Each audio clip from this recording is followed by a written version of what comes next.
नमस्कार, आप देख रहे हैं गढ़ आवाज। मैं हूं महावीर सिंह रमन आपके साथ। कोटद्वार विधानसभा की जनता के सम्मुख आज हम आपकी दीदी कोटद्वार की विधायिका एवं उत्तराखंड सरकार में विधानसभा अध्यक्षा से अपने पहले साक्षात्कार में आपकी मन की बात पूछने जा रहे हैं। देखते रहिए गढ़ आवाज। मैडम, गढ़ आवाज में आपका स्वागत है। मैडम, वो कौन सा मूवमेंट था जिसने एक प्रोफेसर को राजनीति के लिए प्रेरित किया? प्रोफेसर थी, लेकिन साथ ही साथ मैं सोशल सर्विस भी बहुत करती थी। और मेरा एक छोटा सा एनजीओ है, जय दुर्गा सामाजिक कल्याण संस्थान। उसको लेकर मैं 14 के इलेक्शन के बाद, लोकसभा चुनाव के बाद मैं उत्तराखंड में घूमी और ख़ासकर गढ़वाल कॉन्स्टिट्यूंसी में घूमी। और बेटी बचाओ बेटी पढ़ाओ और इस तरह के अनेक योजनाओं के साथ मैं घूमी। एम्स ट्रॉमा सेंटर दिल्ली में काम करती आई हूँ, साथ ही साथ अभी ऋषिकेश एम्स में भी काम किया है। तो शायद उस सोशल सर्विस में जब मैं घूम रही थी तो किसी ने मुझे देखा होगा या कुछ कार्यशैली देखी होगी, मुझे नहीं पता है। लेकिन मैं एकदम अचानक से ही आई, कोई प्री प्लान नहीं था, कोई सोच ऐसी नहीं थी कि मुझे राजनीति करनी है। पर ये ज़रूर मन में था कि प्रदेश की सेवा में निकलना है। तो शायद ये एकदम अचानक ही हुआ। मैं 15 दिन में नई विधानसभा में आना और चुनाव जीत जाना, ये कौन सी ट्रिक थी? ट्रिक नहीं कहूँगी, इसमें ऑफ कोर्स प्रभु की बहुत बड़ी कृपा रहती है। ईश्वर इच्छा के बिना एक पत्ता भी नहीं हिल सकता है, तो ईश्वर इच्छा तो थी ही। साथ ही साथ जिस तरह से कोटद्वार की बहनों ने मुझे ऊर्जा दी, विश्वास दिखाया, प्यार दिया, हाथों हाथ लिया। एक दिन भी मुझे 15 दिन में कभी ये एहसास नहीं हुआ, पहले दिन से लेकर और 15वें दिन तक, कि मैं यहाँ बाहर से कहीं आई हुई हूँ। बहुत ही स्नेह मिला, बहुत प्यार मिला। और जनता ने मेरी बातों को समझा। शायद जिस तरह से मैंने अपनी बातों को रखा, बहुत ईमानदारी से रखा, और उनको शायद वो कहीं ना कहीं उस चीज़ से कनेक्ट की। साथ ही साथ आदरणीय प्रधानमंत्री जी का भी एक बहुत बड़ा रोल इसमें रहा।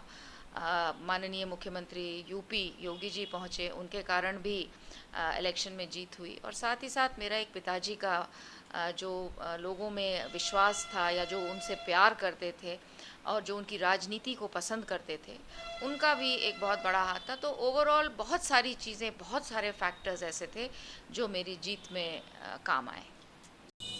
मैडम, हमारे पूर्व मुख्यमंत्री मेजर जनरल भुवनचंद खंडूड़ी जी पूरे देश व उत्तराखंड में उनकी एक साफ, स्वच्छ और ईमानदार नेता की छवि रही। आप उन्हीं की बेटी है, जो कि राजनीति में है, तो कहाँ तक उनके पद चिन्हों पर चलने का प्रयास करती जैसे अंग्रेजी में कहावत है, they very big shoes to fill. बहुत बड़ी जिम्मेदारी है, एक लेगेसी है, और बहुत बड़ी लेगेसी है। पिताजी ने आर्मी में रहकर देश की सेवा की और बहुत ईमानदारी से काम किया। उसके बाद राजनीति में भी वो आर्मी का डिसिप्लिन लेके आए। जो परिवार में संस्कार था सेवा करने का, आपको बताना चाहूँगी 1919 में ही शायद हमारे चंद्र बल्लभ ट्रस्ट शुरू हुआ था, जिसके माध्यम से कोटद्वार के जाने माने जो हमारे बैरिस्टर लाल, ये मुकुंदी लाल बैरिस्टर थे, वो इंग्लैंड गए थे पढ़ने स्कॉलरशिप पे। तो वो संस्कार था, वो ईमानदारी थी, जिससे उन्होंने ये कार्य किया है। और मेरी भी जिम्मेवारी बनती है कि जिस परिवार से मैं आती हूँ, जिस संस्कार से मैं आती हूँ, जिस सोच से मैं आती हूँ, उस संस्कार को, उस प्रिंसिपल्स को, उन आदर्शों को लेकर मैं चलूँ। और प्रयास पूरा करती हूँ कि पिताजी ने जिस तरह से कार्य किया है, उस कार्यशैली को थोड़ा बहुत अपना लूँ और प्रयास करूँ कि उनके जैसे ही कार्य कर सकूँ। मैडम, आपके कार्यकाल को लगभग 1.5 साल हो चुका है। क्या क्या उपलब्धियां रही हैं? देखिए, ऐसा है, मैंने जब शुरू शुरू में मैं बनी थी, यहाँ की विधायक बनी थी, तो मैंने कुछ बातें कही थी कि मैं प्रयास करूँगी और ईमानदारी से प्रयास करूँगी कि हम यहाँ पर कुछ विकास ला पाएँ। पैरामेडिकल एक हमने यहाँ पर, आप जानते होंगे, एक कॉलेज खोला है। सड़कों पे हमने काम किए हैं। इस तरह से पुल का एक अभी उद्घाटन हुआ है। तो बहुत से ये आपका एनएच आप देख रहे होंगे जो बिजनौर से कौड़िया तक आता है, उसमें पेड़ कटने लगे हैं। बाईपास पे हम लोग काम कर रहे हैं, केंद्र विद्यालय पे कर रहे हैं। तो पिछले 1 सवा साल में पानी पर मैंने बहुत काम किया है। शिक्षा में करीबन 1.5-2 करोड़ अपनी विधायक निधि से दिए हैं शिक्षा में, स्कूलों को ठीक ठाक करने के लिए। शासन से पैसा हम लोग लेकर आए हैं स्कूल का इंफ्रास्ट्रक्चर सुधारने के लिए। तो इस तरह से काफ़ी सारे काम और कर रही हूँ, धीरे धीरे कर रही हूँ। और मुझे विश्वास है कि जैसे मैंने यमकेश्वर में, जब मैं विधायक का मेरा अंतिम कार्यकाल चल रहा था, तो मैंने एक किताब छापी थी और उसमें मैंने अपनी सारी जो मैंने कार्य किए थे वो लिखे थे। और यहाँ पे भी कोटद्वार में भी 5वें साल में मैं ज़रूर जनता के बीच में उस एक किताब को लेकर जाऊँगी, जहाँ बताऊँगी कि किस तरह का कार्य मैंने किया है और जो मैंने 41 वादे किए थे, क्या वो मैं पूरे कर पाई हूँ कि नहीं। मैम, जैसा कि आप जानते हैं कि कोटद्वार में आपदा से इस बार भारी नुकसान हुआ है, लेकिन आपकी जनता भी आस लगाए बैठी है कि कब तक टूटी सड़कें, टूटे पुल या आपदा पीड़ितों को विस्थापित करना, ये कब तक हो पाएगा, क्या उम्मीद है? देखिए, बिल्कुल आपने सही कहा। पिछले 2 महीने कोटद्वार के लिए काफ़ी परेशानी भरे रहे, सभी जनता काफ़ी परेशान रही। लेकिन साथ ही साथ हम सभी का प्रयास, मेरे दफ्तर का, मेरे जो अफसर हैं यहाँ और मेरा खुद, और साथ ही साथ हमारे जो जनप्रतिनिधि हैं, सब ने प्रयास किया कि जिस तरह की आपदा आई है उससे हम लोगों को किस तरह से उनके साथ खड़े रहें और हम खड़े रहे। मैं अगर बात करूं सनेह से लेकर कणव आश्रम से तक, या कणव आश्रम से लेकर सनेह तक और इधर कौड़िया तक, कोई भी ऐसा स्पॉट नहीं था जहां मैं आपदा के दौरान 5-5, 7-7 बार नहीं गई।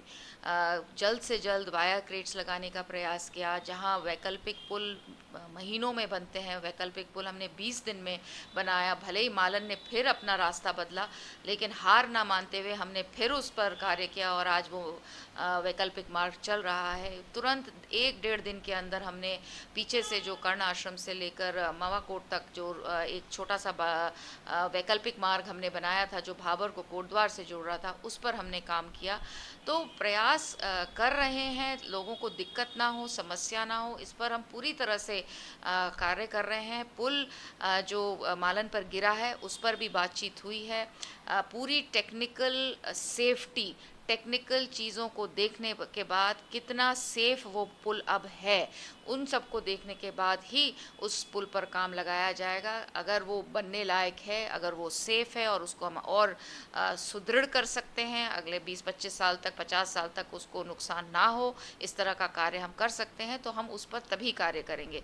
सॉइल टेस्टिंग का आपको बताना चाहूँगी, पिछले कल ही पूरा यहाँ पे हमारे जितने पुल हैं, चाहे वो गाड़ी घाट का जो हमारा पुल का अप्रोच गिरा है, मालन गिरा है, साथ ही साथ सुखरों में जो हमारे 2 पुल हैं, सभी जगह सॉइल टेस्टिंग हो रही है। और सभी सॉइल टेस्टिंग के बाद ये निर्णय लिया जाएगा कि वहाँ किस तरह का कंस्ट्रक्शन होना चाहिए, या सेफ्टी के लिए किस तरह के और ऐसे डिवाइसेस हैं जो हम यूज़ कर सकते हैं। जब आपदा रही तो हमने यहाँ पर अपने शिविर चलाए, जहाँ पर लोगों को भोजन दिया गया।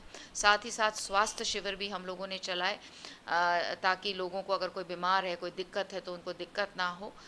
बहुत से लोगों का घर बहे हैं, कुछ इलीगल भी उनमें घर हैं जो कि इलीगल थे और वो बहे हैं। अब इन पर किस तरह से हम इनको सपोर्ट कर सकते हैं, कैसे इनके साथ रह सकते हैं, उस पर हम कार्य कर रहे हैं। वैसे एसडीएम के माध्यम से सभी को एक टोकन अमाउंट ऑफ मनी दिया गया है, ताकि वो अपनी जीवन को फिर से शुरू कर पाएँ। तो इस तरह से पिछले 4-5 2-3-4 हफ्तों में हम सब लगे हैं, पूरा प्रशासन लगा है, मैं लगी हुई हूँ, हमारी टीम लगी हुई है, और लगातार ये प्रयास रह रहा है कि कोटद्वार में अब आगे समस्या ना हो। कोटला का टावर भी आपने देखा होगा, उसमें भी बहुत समस्या आई। फिर मैंने सीधे चीफ इंजीनियर जो हमारे यूपी के हैं, क्योंकि ये यूपी से संबंधित वो पूरी लाइन थी, और अगर वो टावर गिरता तो श्रीनगर तक पूरी दिक्कत होती, नजीबाबाद से लेकर और श्रीनगर तक दिक्कत होती। तो त्वरित रूप में हमने बात की और वहाँ से उनके चीफ इंजीनियर, उनके एग्जीक्यूटिव इंजीनियर सब पहुँचे, और अभी हमने कुछ हल्की फुल्का उसको ठीक कर रखा है, ताकि तुरंत अभी कोई दिक्कत ना हो। लेकिन मेरी जो उनसे बात हुई अफसरान से, वो वहाँ से अब हटेगा। अगले 2 महीने में बरसात जैसे ही कम होती है या ख़त्म होती है, तो उस पोल को भी, टावर को भी वहाँ से हटाने की बात हो रही है। तो इस तरह से मैं हर चीज़ पर मेरी नज़र है, और प्रयास ये है कि जल्द से जल्द ये आपदा के कारण हम लोगों को दिक्कत हुई है, उसमें जनता को हम कितनी जल्दी फिर से नॉर्मल उस पर ढर्रे पे ला सकें, इस पर प्रयास जारी है। बिल्कुल आपके कार्यों को जनता बाखूबी देख रही है, लेकिन आपके विपक्षियों का कहना है कि उनको आपके कार्य धरातल पर नहीं दिख रहे हैं। अब ये तो भाई जनता जानेगी। अगर वायर क्रेट्स नहीं लगे हैं तो शायद नहीं लगे होंगे, अगर टावर को गिरने से नहीं बचाया होगा तो शायद नहीं बचाया होगा, अगर वैकल्पिक मार्ग नहीं दिख रहा है तो शायद नहीं दिख रहा होगा। लेकिन मैं जानती हूँ मेरी जनता देख रही है और समझ रही है, और मैं जहाँ भी गई हूँ बहुत प्रेम से मेरी मजबूरी को भी समझा है और मेरे साथ जनता भी खड़ी रही है। जब कहीं अगर हम पोकलेन नहीं पहुँचा रहे थे तो जनता ने मेरी बात को समझा, और जब पहुँचा के वहाँ हमने चीज़ें ठीक की तो उन्होंने बहुत आभार भी व्यक्त किया। तो जनता देख रही है, जनता समझ रही है। राजनीति करने का तो समय था नहीं, लेकिन राजनीति होनी नहीं चाहिए थी। जनता का दिक्कत का समय था, बहुत परेशानी का समय था, लेकिन मैं इन चीज़ों पे बहुत ज़्यादा ध्यान नहीं देती हूँ। मेरा ध्येय एक रहता है, और इस वक्त मेरा ध्येय केवल ये था कि कोटद्वार की जनता का जो परेशानी है उनके साथ मैं कंधे से कंधा मिला के खड़ी रहूं। कितना अच्छा कर सकती हूँ नहीं कर सकती हूँ वो बात की बात थी, लेकिन मैं जनता के साथ खड़ी रही, उनके कष्ट में उनके साथ खड़ी रही और पूरा प्रयास किया। और अगर आज कोटद्वार में चीज़ें होती हुई दिख रही हैं, चाहे वो वैकल्पिक मार्ग हो, चाहे वो वायर क्रेट्स हो, चाहे वो सने की चौकी को ठीक करना हो, हर एक स्फीयर में हर एक छोटी छोटी चीज़ों का मैंने ध्यान दिया है और मैंने प्रयास अपनी तरफ से 100% किया है कि मैं जो जिम्मेदारी मुझे जनता ने दी है, जो प्यार और ऊर्जा उनसे मुझे मिलती है, उस पर मैं खरी उतरूं। एक ताजा मामला जो आजकल चल रहा है, पूरे उत्तराखंड में अतिक्रमण अभियान चल रहा है। इसमें राष्ट्रीय मार्ग व राज्य की सड़कों से अतिक्रमण हटाना समझ में आता है, लेकिन लोकल गांव की सड़कों से अतिक्रमण हटाना ये समझ में नहीं आता है। ऐसा है, ये हाई कोर्ट से ऑर्डर्स हैं, ये कोई किसी सरकार ने निर्णय लिया हो या हमने निर्णय लिया हो, ये नहीं है। सरकार के ऑर्डर्स हैं कि जहाँ जहाँ भी अतिक्रमण है, और केवल कोटद्वार में नहीं और केवल पौड़ी जिले में नहीं, पूरे उत्तराखंड में इस तरह की एक चीज़ चल रही है। तो हाई कोर्ट का जब आदेश आता है तो उनके आदेश का पालन तो होता ही है और करना ही पड़ता है, नहीं तो कंटेम्प्ट ऑफ कोर्ट होता है।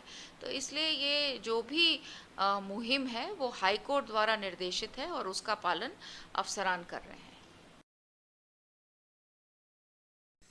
मैम, एक आखिरी सवाल, आपका जो आगे कार्यकाल है उसमें कोटद्वार की जनता की उम्मीदों के अनुसार मेडिकल कॉलेज, केंद्रीय विद्यालय एवं कोटद्वार को जिला बनाना कब तक संभव हो पूरे पाएगा? प्रयास में हूँ। चाहे वो केंद्र विद्यालय हो, चाहे वो बाईपास हो, चाहे वो बिजनौर से लेकर कौड़िया की सड़क हो, चाहे वो जिला बनाने की बात हो, मैं लगातार पानी की बात हो, मैं लगातार इस पे देखती हूँ, बात करती हूँ। और भले ही कछुए की चाल चल रही हूँ, हो सकता है बहुत लोगों को लगे कि जैसे कि खरगोश बहुत तेज़ी से दौड़ता है लेकिन अंततः हारता है, मैं वैसी शायद दौड़ नहीं लोगों को दिख रही है, लेकिन जनता मेरी जानती है मैं खरगोश मैं जरूर कछुए की चाल चल रही हूँ, लेकिन अंततः जीत होगी। मैम, रक्षाबंधन नज़दीक है, आप अपनी देश की जनता के लिए और प्रदेश की जनता के लिए क्या संदेश जी, दें? मैं सभी प्रदेशवासियों को और सभी कोटद्वार वासियों को, भाइयों और बहनों को इस पवित्र त्यौहार के, जो भाई और बहन के पवित्र रिश्ते को, एक बंधन है, एक रिश्ता है जिसको हम सब बहुत पवित्र मानते हैं, उसकी ढेर सारी शुभकामनाएं और बधाई देती हूँ। साथ ही साथ आदरणीय प्रधानमंत्री जी का भी आभार व्यक्त करना चाहती हूँ कि उन्होंने एलपीजी गैस सिलेंडर जो बहनों के लिए बहुत आवश्यक है उस पर 200 रुपये की कटौती की है, और साथ ही साथ जो हमारे लाभार्थी हैं उज्ज्वला गैस के, उसमें 400 रुपये प्रति सिलेंडर उन्होंने सब्सिडी देने का निर्णय लिया है। मैं उनका आभार व्यक्त करती हूँ और हृदय से उनका धन्यवाद करती हूँ, और एक बार फिर सभी भाइयों और बहनों को ढेर सारी शुभकामनाएं और बधाई रक्षाबंधन की। धन्यवाद अध्यक्षा महोदय, आप गढ़ावा से जुड़ी व आपने अपना कीमती समय दिया। तो ये थी हमारे साथ बातचीत में कोटद्वार विधायिका एवं उत्तराखंड सरकार में विधानसभा अध्यक्षा श्रीमती रितु खंडूड़ी भूषण, जिन्होंने बड़ी स्पष्टता से हमारे सवालों के संतुष्टात्मक जवाब दिए। उम्मीद है कि आप लोगों को भी उनकी बातों से अवश्य संतुष्टि हुई होगी। नमस्कार।